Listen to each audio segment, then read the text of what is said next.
मुफ्ती तारिक मसूद के बयानात के लिए मुफ्ती साहब के ऑफिशियल चैनल मुफ्ती तारिक मसूद स्पीचेस को सब्सक्राइब करें।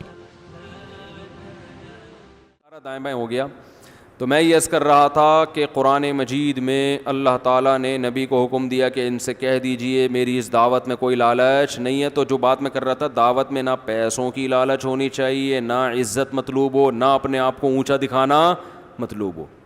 दावत झुक के दी जाती है।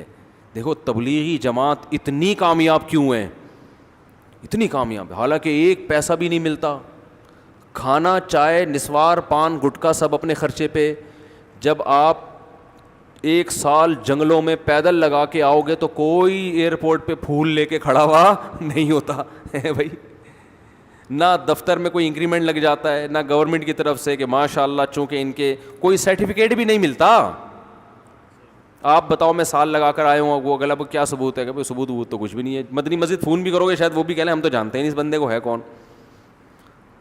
कुछ भी नहीं मिल रहा होता, फिर भी इतनी कामयाब क्यों है? फैलता है, जो काम फैल रहा है। वजह क्या है कि जब ये दावत देने के लिए जाते हैं तो अपने आप को छोटा बना के, ये नहीं कि हम तेरे को सिखाने आए हैं, तुझे कुछ पता है नहीं भाई, हम सीखने आए हैं, आओ मस्जिद में बैठ के मुज़ाकरा होगा, हम भी सीखेंगे आप भी सीखेंगे, हमने तो खुद कलमा पढ़ा है तो हम सीखने वाले। तो ये जो सीखते सीखते और भाई और इज़्ज़त और कोई यार क्या क्या बातें आती हैं दिमाग में, खोपड़ी में। अभी मैं एक वाक़या सुनाया ना, जिसने मुझे सुनाया तो बस मैं आंखों से ज़ब्त नहीं कर पा रहा था। हज़रत मौलाना तारिक जमील साहब का वाक़या है। एक शख्स आया मुझसे मिलने के लिए, ख्वाजा सिरा है। मैं तो पहली दफ़ा ज़िंदगी में कोई ख्वाजा सिरा मुझसे मिला। मैं समझा कि प्रॉपर आदमी है, इतनी बड़ी उसकी दाढ़ी और रंग माशाल्लाह बड़ी मर्दाना वजह।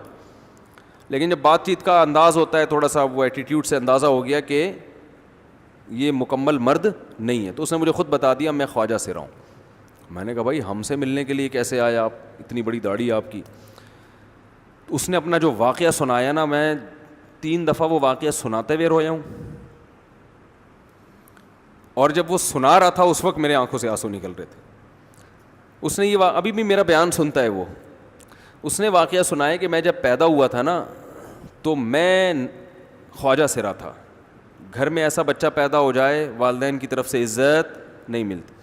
जब 10-12 साल का हुआ तो ना भाई मुझे इज़्ज़त दे रहा है और ना मेरा वालिद मुझे इज़्ज़त दे रहा है। मैं भाई के साथ कहता हूँ मुझे बाहर लेके जाओ तो वो कहते हैं लोग मेरा मजाक उड़ाएंगे तुम्हें देख के। ज़ाहिर है उसकी हरकतें थोड़ी जनाना लड़कियों वाली हरकतें होती हैं। और वालिद भी कहीं महफ़िलों में नहीं लेके जा रहे, एक मजाक उड़ाया जाता है।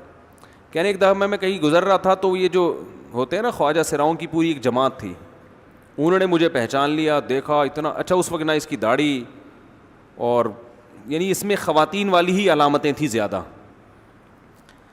तो उन्होंने मुझे कह रहे हैं इतनी इज़्ज़त दी, खाना खिलाया और अपने गुरु के पास लेकर गए। और गुरु ने कहा कि तुम हमारे एजेंट बन जाओ, हम तुम्हें फिर डांस मास करवाएंगे, आधे तुम्हारे आधे हमारे, जो भी उसका सेट। कह रहे मुझे पहली दफ़ा कहीं इज़्ज़त मिली।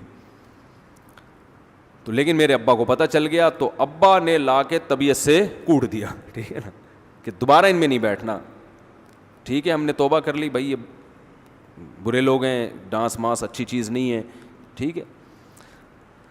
तो अब क्या हुआ, कहते हैं कि फिर जो है ना कुछ दिनों में कहीं किसी से झगड़ा मेरा हुआ किसी बात पे, तो उसने इंतकाम लेने के लिए शिकायत लगा दी अब्बा को कि ये दोबारा उनके पास गया। हालांकि वो झूठी शिकायत थी। अब अब्बा को लगा कि ये सही कह रहा है जिसने शिकायत लगाई है, क्योंकि शुबह तो था ना अब्बा को दोबारा जाएगा। अब्बा ने फिर मारा। तो कह रहे हैं मैं बोल रहा हूँ कि मैंने ये काम नहीं किया, मैं नहीं जा रहा उनके पास, मैं ना नाच गाना सीख रहा हूँ, कुछ भी नहीं।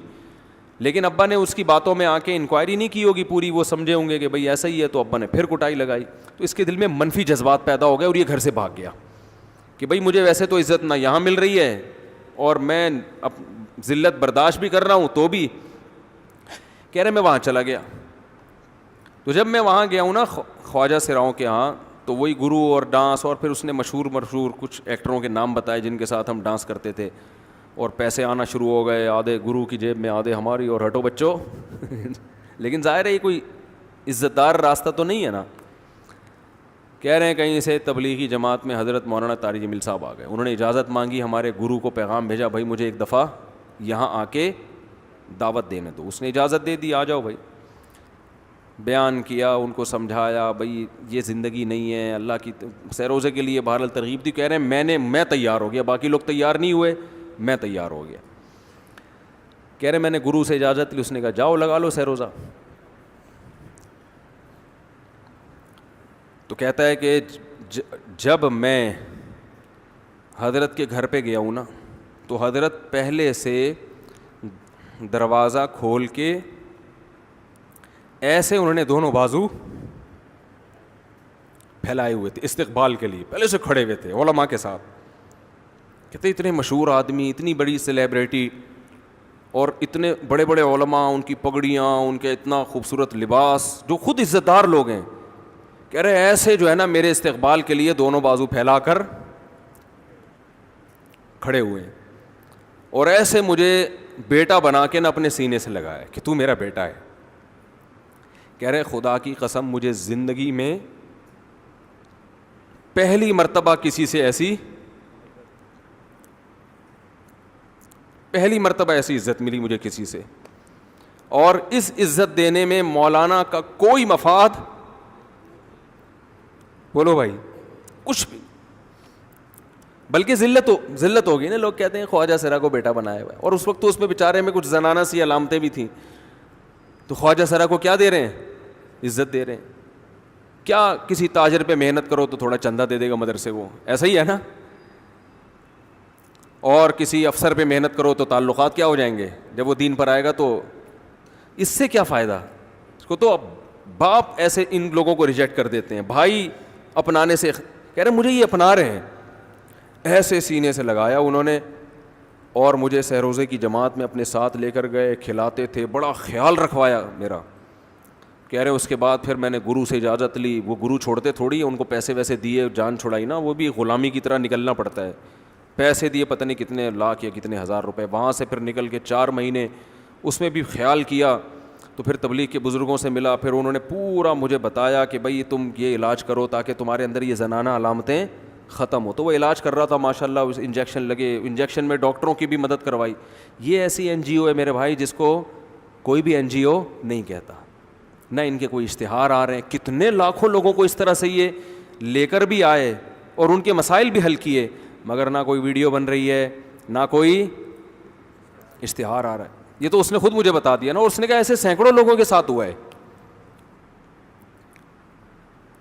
تو اس کی ماشاء اللہ اب داڑھی نکل گئی. اس نے کہا آہستہ آہستہ میں اللہ سے امید ہے کہ مکمل مرد بن جاؤں گا میں. تو یہ ہے وہ دعوت جس میں آپ کا کوئی مفاد بولو نہیں ہے. تو دعوت کے کام میں جب تک اس درجے کا اخلاص نہیں ہوگا, اس وقت تک آپ کی دعوت میں جان پیدا نہیں ہوگی.